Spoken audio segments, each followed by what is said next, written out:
नमस्कार, hello friends. मेरे इस वीडियो में, इस चैनल में आप सभी दर्शकों का हार्दिक स्वागत करती हूँ, अभिनंदन करती हूँ। मेरी ये जो श्रृंखला शुरू की है डायबिटीज़ रिवर्सल के ऊपर, मार्केट में बहुत कुछ हो रहा है डायबिटीज़ रिवर्सल के ऊपर, क्योंकि आप सबको समझ आ गया है कि लाइफस्टाइल की गलतियों की वजह से जो डिज़ीज़ पैदा हुई है उसको लाइफस्टाइल के द्वारा ही ठीक किया जा सकता है। तो लाइफस्टाइल क्या है, सुन लीजिए। आराम करना, अगर आपके पास साधन है तो आप क्यों अपने शरीर को हिलाएं। चलना कम कर दिया, हमारे पास सबके पास तो सबसे पहला टारगेट होता है कि गाड़ी खरीद ली जाए, जैसे ही पैसे से थोड़ा सा होता है। खाना अच्छा खाया जाए, और साथ में इस सारी धेड़-बुन में क्या पैदा होता है, स्ट्रेस। और जब भी हम किसी के यहाँ जाते हैं और कहीं कोई हमारे घर आता है तो हम सबसे पहले उसको कहते हैं कुछ चाय पीजिए, कुछ ना कुछ नाश्ता। ये सारी जो चीज़ें हैं मिलके डायबिटीज़ बनाती हैं। यकीन मानिए, जब आप डायबिटीज़ रिवर्सल शुरू करेंगे तब आपको पता चलेगा कि कितना कितना नुकसान होता है। सबसे पहले तो अगर आप डायबिटीज़ रिवर्सल शुरू करना चाहते हैं, या तो ग्लूकोमीटर ले लीजिए नॉर्मल, या CGM यानी कॉन्टीन्यूस ग्लूकोज मॉनिटर टाइप कुछ ले लीजिए, वो बेटर रहता है। आप ज़्यादा वॉचफुल हो पाते हैं आसानी से। तो अब मैं बात करने वाली हूँ कि पहला जो मैंने वीडियो बनाया उसमें आपको 3 वजहें बताई। सबसे पहली वजह बताई सीडेंटरी लाइफस्टाइल, तो उसको हम कैसे दूर करेंगे, वो मेरा सेकंड वीडियो था। एक्सरसाइज से कौन सी एक्सरसाइज करेंगे वो भी मैंने उसमें बहुत अच्छे से बताया है कि कितनी और कब कितनी एक्सरसाइज करनी है, तो आपको उससे फ़ायदा हो ना कि नुकसान। अब मैं बात करती हूँ खाने की। जी हाँ, तो खाने में सबसे पहले ये समझ लीजिए कि जब भी हम कुछ खाते हैं तो हमारी बॉडी में इंसुलिन पैदा होता है।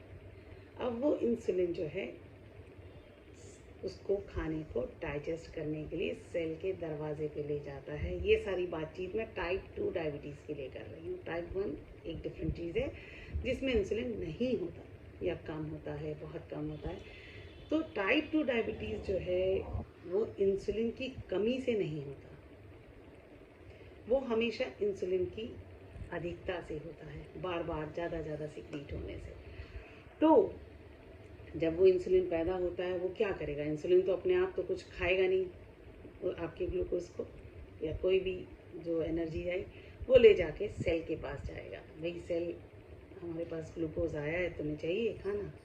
अब क्या होगा, आप नॉर्मल देंगे। अब सेल जब उसको ज़रूरत होती तो कहती आओ आओ मुझे दो। जब उसकी ज़रूरत पूरी हो गई, उसको नहीं चाहिए अब, तब वो क्या करती है, नहीं मुझे नहीं चाहिए। तो शुरुआत में वो हल्का मना करती है, फिर उसके बाद वो स्ट्रिक्टली मना कर देती है, जिसकी वजह से हम कहते हैं इंसुलिन रेजिस्टेंस पैदा होती है। तो इंसुलिन रेजिस्टेंस बहुत सारे लंबे सालों में होती है। उसके बहुत साल बाद जब इंसुलिन रेजिस्टेंस बिल्कुल ही स्ट्रिक्ट हो जाती है, ज़्यादा हो जाती है, तब हमें अपनी ब्लड ग्लूकोज को कंट्रोल करने में, उसको नॉर्मल करने में दिक्कत होती है, जिसको हम डायबिटीज़ कहते हैं। और हमारा ब्लड शुगर हमेशा बढ़ा हुआ रहता है। तो ब्लड शुगर बढ़ा हुआ होना अपने आप में बीमारी है सो है, लेकिन बहुत सारी बीमारियों की जड़ है। Kidney, brain, everything, heart infections. तो हम ऐसा क्या खाएं, हम क्या गलतियां कर रहे हैं। हाँ, तो सबसे पहला और बेसिक तरीका है कि आप अपने खाने को नियमित कर दें, टाइम पर खाएं, हर वक्त पानी के अलावा बीच में कुछ ना लें। अगर आप नींबू पानी भी लेते हैं, जो कि बहुत हेल्दी कहा जाता है, तो भी आपका इंसुलिन सिक्रीट यानी पैदा होता है और बॉडी में जाता है। इंसुलिन पैदा होना अपने आप में बहुत बड़ी बीमारी है, जो ट्राइग्लिसराइड्स को भी जन्म देता है। जी हाँ, जब तक आप डायबिटीज़ को देखते हैं तब तक बहुत सारी उसने जो अपनी यात्रा है पूरी करनी होती है बॉडी ने। तो अपने खाने की जो फ्रिक्वेंसी है वो सिर्फ 3 दफ़ा रखिए, मैक्सिमम बता रही हूँ। आप 2 कर सकते हैं कभी कभी, वीक में 1-2 बार 2 करके देखिए, कभी 1 बार करके देखिए। और उस खाने में कम से कम 5 घंटे का गैप रखें। वो 5 घंटे का गैप कौन सा है? अगर आपका नाश्ता 9 बजे फिनिश हुआ है तो आपको 1 बजे लंच करना है, उससे पहले नहीं। और 1:30 बजे अगर आपका लंच फिनिश हुआ है तो 6:30 बजे आपको डिनर करना है। डिनर आपकी कोशिश होनी चाहिए कि सनसेट यानी सूर्यास्त से पहले हो जाए। तो जब आप ये चीज़ें अपनाएंगे, अगर आप अपनी शुगर के प्रति बीच बीच में मॉनिटर करते हैं तो आपको पता चल जाएगा कि हमारा कौन सा खाना कितनी देर में पचता है, कितनी देर में वो सेटल होती है उसकी शुगर। आपको खुद ही मन नहीं करेगा कि आपकी बॉडी अभी और ईंधन लेने को यानी खाना खाने को तैयार नहीं है, लेकिन आप जब ओवर करेंगे तो बॉडी अपने आप गिव अप कर देगी। तो क्यों ना हम इसको करें। अच्छा, इसमें आने वाली क्या दिक्कतें होने वाली हैं? शुरुआत में आपको सोशली थोड़ा आउट लगेगा क्योंकि सब तो वैसा कर रहे हैं, पर शरीर आपका है। आप डिसाइड करिए कि भीड़ चाल चलनी है यानी भीड़ के साथ चलना है, या अपने आप का कुछ स्टैंड लेना है अपनी सेहत के लिए। देखिए, अभी आप लोगों के साथ चलेंगे, फिर आप जब हॉस्पिटल जाएंगे तो अकेले ही जाएंगे। तो अपने आप को समझिए। तो अब क्या करना है कि सबसे पहले आपको सोशल वो जो है उसमें दिक्कत होगी, लेकिन एक बार यू बिलीव कि क्या होगा कि जब आप एक बार ही करना शुरू कर देंगे तो आपके जानने वाले और आपको खुद अपने पर बहुत कॉन्फिडेंस आएगा कि आप अपना डिसीजन खुद ले रहे हैं। ये बहुत बड़े कॉन्फिडेंस की बात होती है। अब हम बात करते हैं दूसरी प्रॉब्लम क्या आने वाली होती है कि हमें आदत होती है थोड़ा थोड़ा खाने की। उसका नुकसान क्या है? आपको कभी भी असली वाली भूख नहीं लगती। जब ये 5 घंटे का गैप होता है तो आपको असली भूख लगती है। और उस समय आप स्वास्थ्यवर्धक खाना खाना ही पसंद करेंगे, क्योंकि आपको खाने का महत्व पता चल गया। जब आपको खाने का महत्व पता चल गया तो आप स्वास्थ्यवर्धक खाना खाएंगे। अच्छा, ये तो अब उसको कैसे अपनाएं? शुरुआत में आपके नॉर्मली क्या होता है, सुबह चाय पी, बेड टी, उसके बाद हमने क्या किया, नाश्ता किया। नाश्ते के बाद लंच के बीच में थोड़ा सा एक मिड ब्रेकफास्ट किया। उसके बाद लंच किया।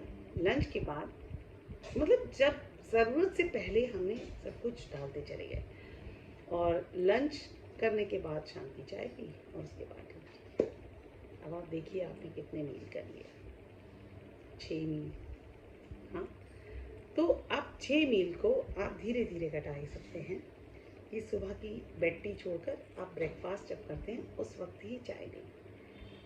हाँ, फिर आपको थोड़ा दिन लगेगा, 1-2 दिन में आपको लगेगा थोड़ा अच्छा लगेगा, तो आप लंच और ब्रेकफास्ट के बीच में जो मिड ब्रेकफास्ट होता है उसको घटा दीजिए।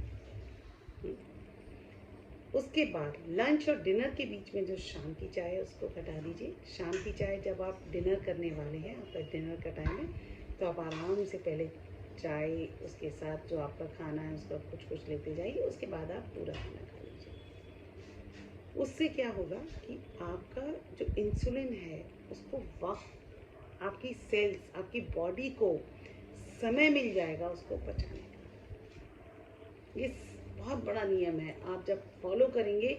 और सबसे बड़ी बात, मेरे पास जो लोग हैं वो कहते हैं कि हमारे पास बहुत सारा टाइम होता है, और आपकी ऑफकोर्स आपकी डेंटल हेल्थ बहुत अच्छी हो जाती है, क्योंकि आप बार बार उसमें डाल नहीं रहे, तो आपके मुँह ठीक रहता है, आपकी श्वास ठीक रहती है। बहुत सारी और सी चीज़ें हैं जो आपको समझ आ जाएंगी जब आप करेंगे। सबसे बड़ी बात है कि आप में एक अंदर से वाइटैलिटी बहुत बढ़ जाती है जब आप कोई भी चीज़ अपने आप से डिसाइड करते हैं और आपके स्वास्थ्य के लिए अच्छी है। वो ऐसी चीज़ आइडियल इसी को कहते हैं। तो आप इस तरह से करिए मेरा अगला वीडियो होगा कि क्या खाने से क्या होता है और कैसे पता करें। तो मेरा ये वीडियो आपको अच्छा लगता है तो चैनल को सब्सक्राइब करना और वीडियो शेयर करना मत भूलिए। तब तक के लिए मुझे आज्ञा दीजिए। नमस्कार।